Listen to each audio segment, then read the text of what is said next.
10 people were evacuated from their homes after a fire broke out in an HDB unit on the 10th floor of Block 366, Bukit Batok Street 31.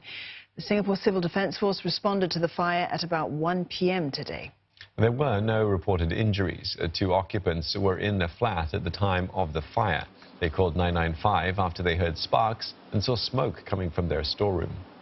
The owner of the house said that the circuit board inside likely caused the fire.